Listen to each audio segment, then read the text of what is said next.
Welcome to Philosophy of Value Workshops number 8 of Series 7. The question for this evening is, has Wittgenstein done philosophy more harm than good? Reading from one of my works, The Pursuit of Value, Chapter 1, Section 8. Wittgenstein is often thought to have been one of the most influential philosophers of the 20th century. But his legacy is overwhelmingly in the philosophy of language, which has had a mixed reception. That is, the philosophy of language tends towards linguistic philosophy, attempting to answer philosophical questions in terms of language. In the view of myself and others, this practice can sometimes be either rewarding or harmful. For example, accounts of value and consciousness can be neglected and replaced by linguistic analysis. I will illustrate and argue how this happens in this paper. Yet the most extreme forms of linguistic philosophy have been heavily influenced by Wittgenstein. And to understand the significance and bearing of Wittgenstein, we should look at three aspects of his work. 1. His psychology is relevant, not as an ad hominem argument, but to understand how he can say what he does. 2. His metaphysics or understanding of religion and ethics also reveals the limits of his thinking.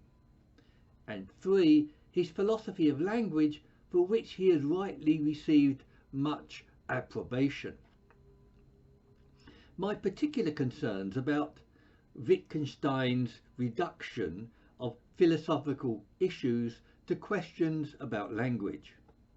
And secondly, that mental states, and particularly values, cannot be talked about. And from my point of view, this is an abnegation of the most important task of philosophy. Yet Wittgenstein's philosophy of language is understood as having two versions, the earlier and the later. His earlier view was a picture theory of language that is only meaningful if pictured in the real world. This view assumes an unbridgeable gap between language and what is expressed non-verbally.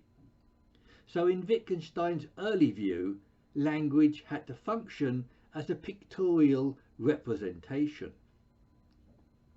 Upon writing this view in his Tractatus, he claimed to have solved all the problems of philosophy and thereby retired. But after discussion with the Vienna Circle, he found he hadn't solved all the problems and returned to philosophy. Wittgenstein then developed his complex or use theory of language and meaning. He moved away from his early atomistic view with a single foundation that he inherited from Bertrand Russell. His later view involved many complex and overlapping practices that he called language games. That is, he described language as a form of life that represented the complex interrelations of life. So the meaning of words cannot be adequately found by looking them up in a dictionary. And he thereby famously rejected the idea of a private language of only one person.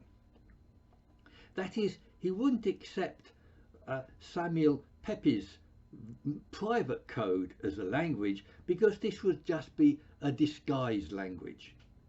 But this is disputable.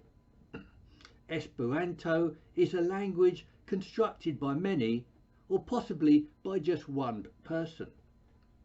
Granted that such would not have the richness of a widely spoken language, but against Wittgenstein it is still an argument for a potentially private language. And this also illustrates his habit of adopting purist conceptions of his topics. Yet it's important to note a common feature of Wittgenstein's early and later philosophies of language. That is, in both views, he claimed that philosophical problems arise because we must misunderstand language, and that they could be similarly resolved or dissolved, as he put it, by understanding language. What changed was Wittgenstein's conception of how language works. Before embarking upon an analysis and critique of Wittgenstein's work, we must first outline his legacy. Wittgenstein had a huge influence on theory and language and meaning in the 20th century. So much so that, following his complex theory of meaning, we might all call ourselves Wittgensteinians. A.N. Whitehead once characterized European philosophy as a series of footnotes to Plato, but it was Aristotle's logic that hardly went untouched for 2,000 years until the Renaissance. And as an expression of logic, the philosophy of language was almost entirely a product of the 20th century, and of course a major figure in that was Wittgenstein. Ferdinand Saussure, 1857 to 1913, predated and in some ways preempted Wittgenstein. Saussure found meaning in signs, structures and contrasts between words instead of in the words themselves. Wittgenstein's later view found meaning in complex relations. Wittgenstein, 1889 to 1951, saw the structure of the world as a totality of facts which mirrored the logical form of language. His early view also saw this mirroring in terms of pictures and later in clusters or as a complex form of life. The Vienna Circle and the logical positivists initially regarded Wittgenstein as an ally against moral description. But Wittgenstein denied the possibility of moral description, not the significance of morality, which he endorsed. And he rejected the atomistic view of meaning held by Russell and the later logical positivists. Wittgenstein's views serve to animate the growing debates in the philosophy of language. His later cluster or complex theory was that meaning can't be adequately described by single features. So typically, meaning can't be definitively obtained by looking up words in a dictionary. That is because meaning is complex and nothing can be properly defined by an essence, as Plato thought. He gave the examples of games which have family resemblances but don't have a single common feature. Language is a product of complex social interrelations, and meaning is determined by its use. Wittgenstein's account is thereby called a cluster, complex or use theory of meaning. A number of issues arose from his use, cluster or complex theory of meaning. Three of these were the issues of following a rule, compositional meaning and sense and reference. I will briefly outline these in order to illustrate the significance of Wittgenstein's legacy. Firstly, Wittgenstein is often discussed as offering a critique of following a rule. That is, language or other practices are often understood as constructing a rule that is then followed. But as a form of life, language escapes such rules or singular defining essences of terms. Examples have often been given in mathematical terms. One example is a rule taken from a sequence like 10, 20, 30, 40. The rule seems simple, just add 10. But we find that when we get to 100, the rule changes to 120, 140, 160, and so on. We might want to anticipate the next change as 1130, 1160, 1190, and so on. But this might have been the rule that was being applied. The point is that we don't always know what the rule is that's being applied. Secondly, the meaning of a sentence might be thought to need a way of knowing how the words fit together. That is to say, meaning is compositional, and a theory is needed to explain how the words do fit together. But Wittgenstein, thinkers like Quine and Davidson, don't see words as singular entities. That is, words in a sentence aren't singular concepts or singular meanings. They acquire their meaning in relation to others in the context of a sentence. And thirdly, Wittgenstein is also implicated in a later distinction between sense and reference. One way to establish the meaning of a word or sentence is by its reference to an object. But some meaningful statements like "the King of France is bald" has no object in the world. This is because there is no King of France.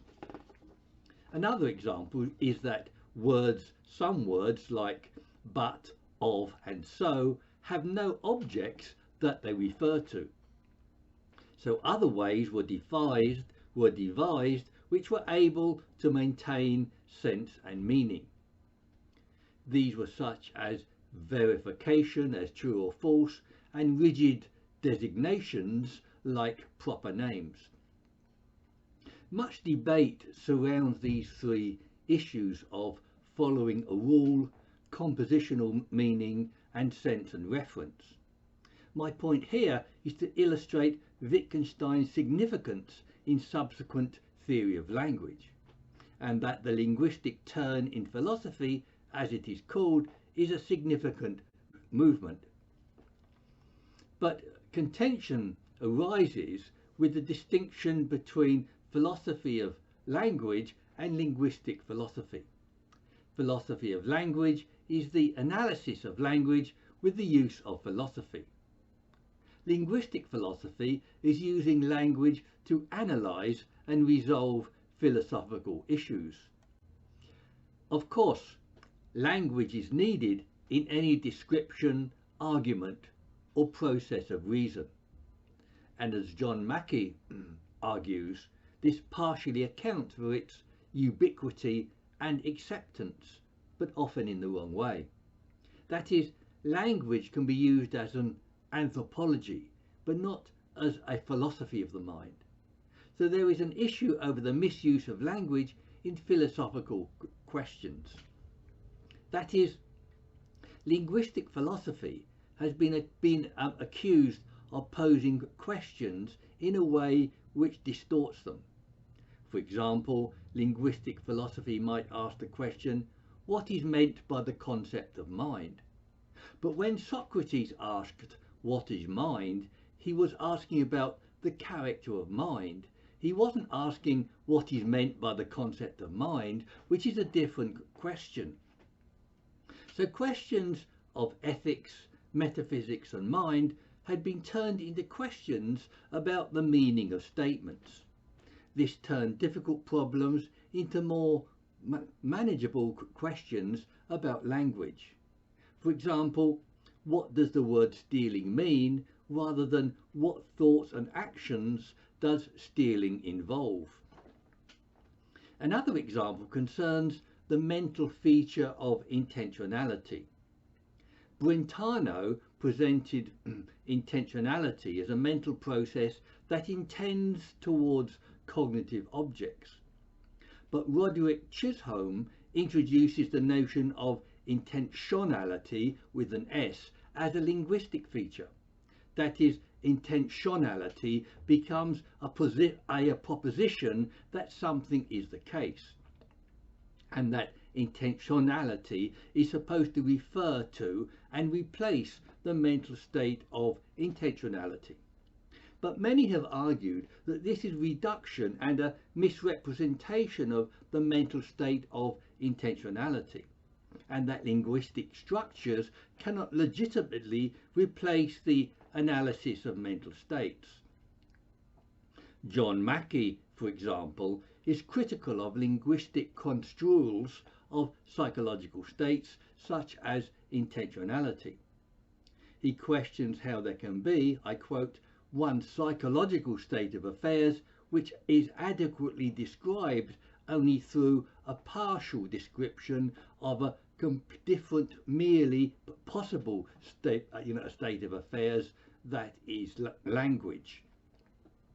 Yet William Neal even holds that propositions are essential to all mental life except bare sentience. This means that language is deemed an essential precondition to thinking and believing. But Noam Chomsky, John Searle and others accept the fact of thought without language. Arguments for non-linguistic thought also come from animals and non-linguistic humans. But Anthony Kenny goes even further to claim that self-consciousness presupposes the possession of language, unquote. But the existence of non-linguistic humans, again, shows that self-consciousness does not presuppose language. So in my view, this shows how the linguistic turn can become a misleading detour for philosophy. And Wittgenstein's view of language is partly responsible for such negative and radical consequences. Two radical consequences that Wittgenstein explicitly endorses are: one, that philosophy should become obsolete, and two, that we cannot talk about values or ethics. For example, the function of philosophy, in his words, was to show the fly out of the way out of the fly bottle, or perhaps just as radically he describes his own propositions as nonsensical, and to use them as steps to climb beyond them, and to throw the ladder away after he has climbed up it, unquote. But we can ask, on what criteria does he describe his own propositions as nonsensical? Is it on purist criteria of discourse that he holds, by which any statement can be considered nonsensical? Or is it on the ordinary criteria of standard discourse?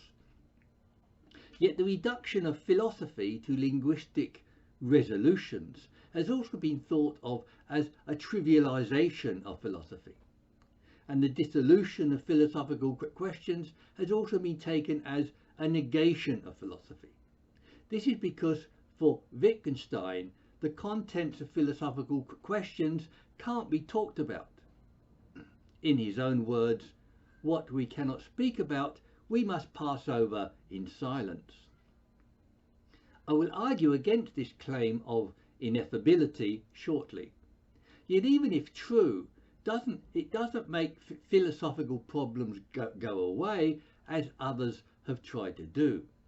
For example, dissolving questions of mind by claiming mind doesn't exist doesn't mean those problems don't exist.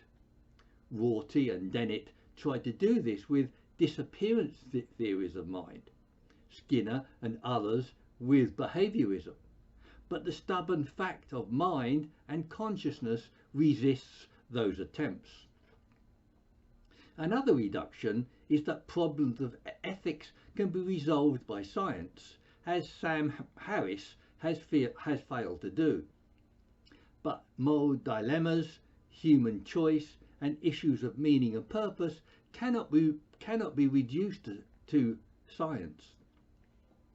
Wittgenstein might want to define philosophy linguistically in order to exclude these questions, but that simply reduces philosophy to a Procrustean bed with one's legs chopped off in order to fit the accommodation. It doesn't nullify these questions. I think that we can identify three main ideas that underlie Wittgenstein's radical outlook. One is the contentious notion that value and meaning cannot be talked about, that we discuss shortly. Another is Wittgenstein's particular conception of value or meaning that I will also challenge. And thirdly, the idea that value and meaning cannot be talked about because it is outside the world. His view is that, I quote, "the sense or value of the world must lie outside the world. So value, ethics and aesthetics cannot be talked about." But this view that the sense of the world must lie outside the world is contentious for a number of reasons. That is, it presupposes a transcendental or objective conception of meaning or value that is problematic. Existentialists like Sartre and Nietzsche insist that value and meaning must be found in this world. And John Mackey famously argues that there are no objective values.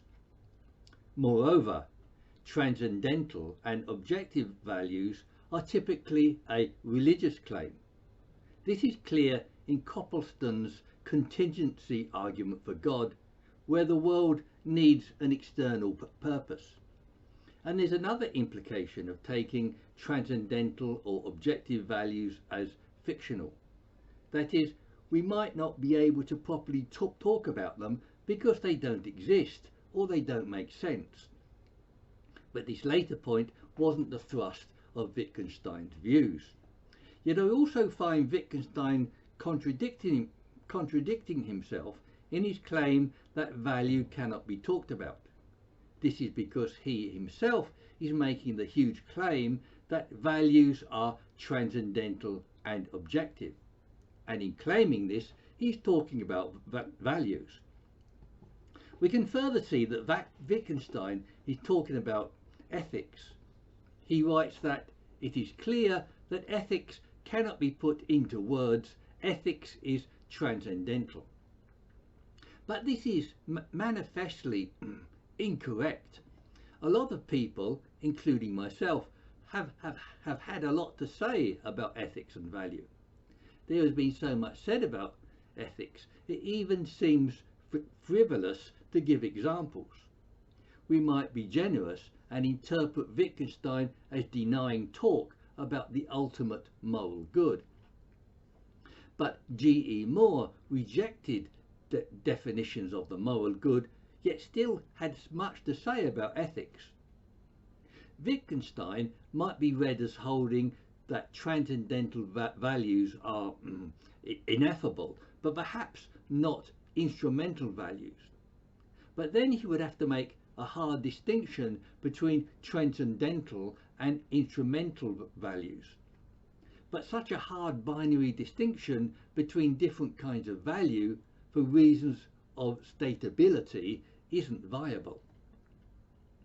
Because of the indisputable empirical evidence that we can talk about ethics and values, we might leave the case there.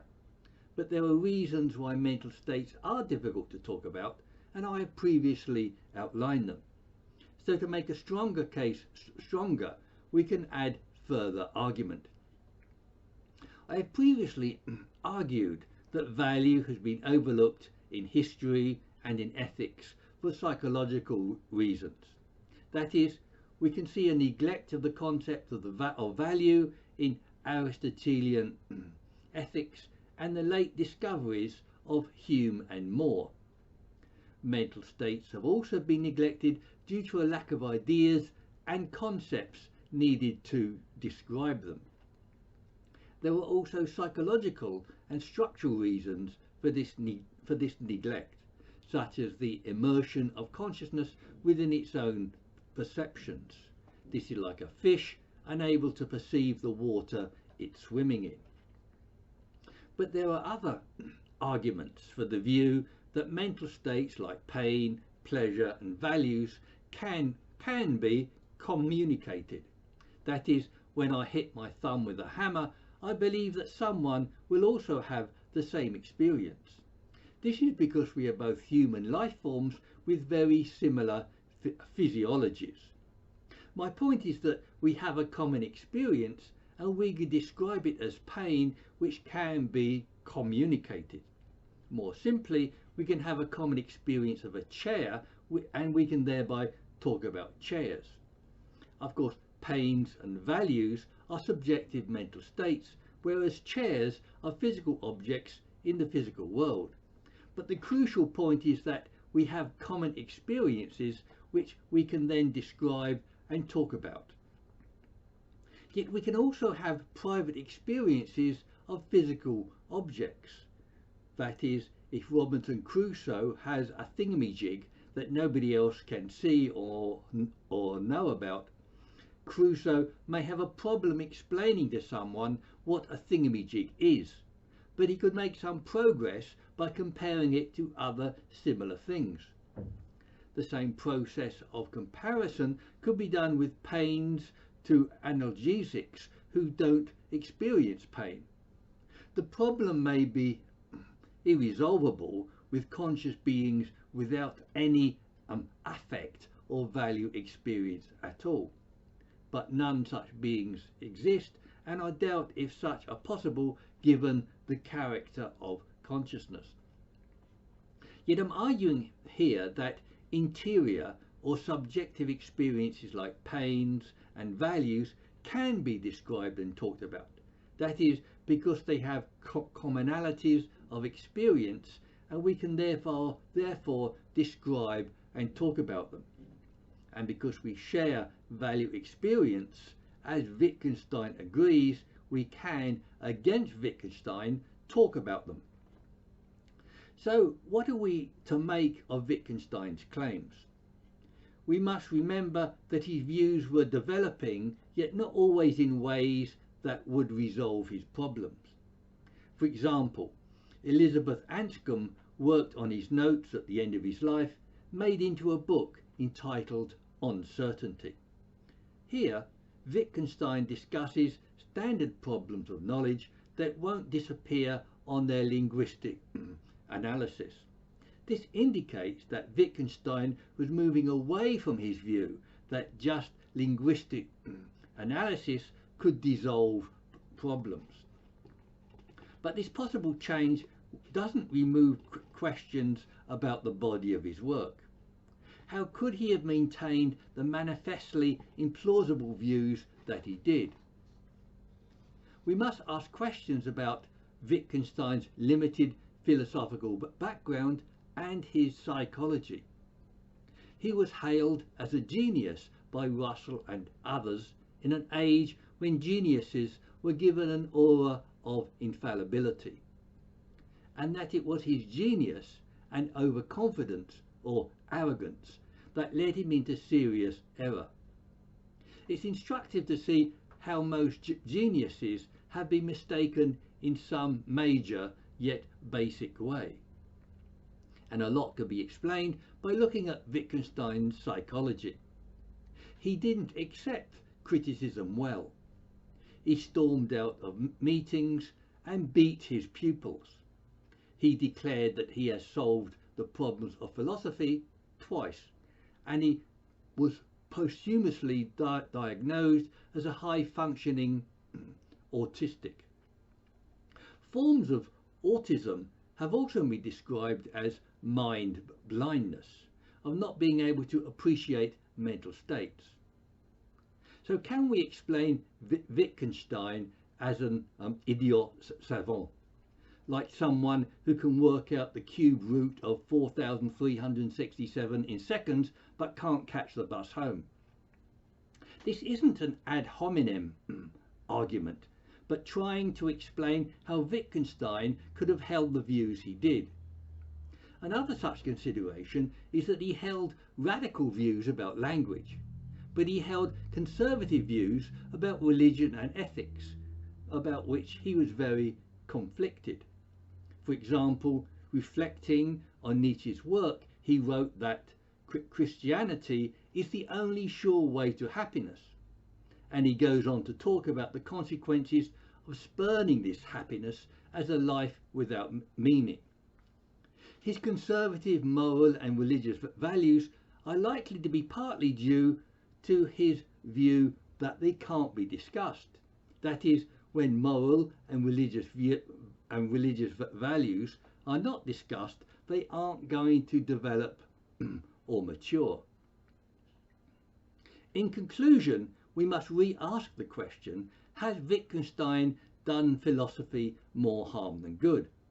And to answer, we must review what Wittgenstein has done. His contributions have been to the development of our understanding of language and epistemic meaning. Foremost amongst these was his complex cluster or use theory of language and meaning. From this, issues arose such as following a rule, compositional meaning, and sense and reference. Yet Wittgenstein's greatest contribution was arguably to stimulate the already growing philosophy of language. Yet this also involved a possible misuse of linguistic philosophy. For example, in an attempt to explain and resolve substantive philosophical issues in terms of language. It's in this respect that Wittgenstein can be criticised most strongly. That is, he claimed that philosophical problems arise because we misunderstand language and that they could be similarly resolved or dissolved by understanding language. He thereby presented philosophical problems as non-problems, and that once they have been dispensed with, we could also dispense with philosophy. Of particular interest to me is his claim that ethics and values cannot be talked about. In my view, this is an abnegation of the central issues of philosophy. It is also such a preposterous claim that we should look for its origins in psychology rather than in philosophy. And lastly, on the question of the harm that Wittgenstein has done to philosophy, he has set a bad model as to what philosophy should be like. Philosophy should give reasons or arguments for its views, which Wittgenstein practically never does. Instead, he makes imperious statements about what is the case and expects assent. Let me have your comments and criticisms at the meeting or on the YouTube or meetup.com websites.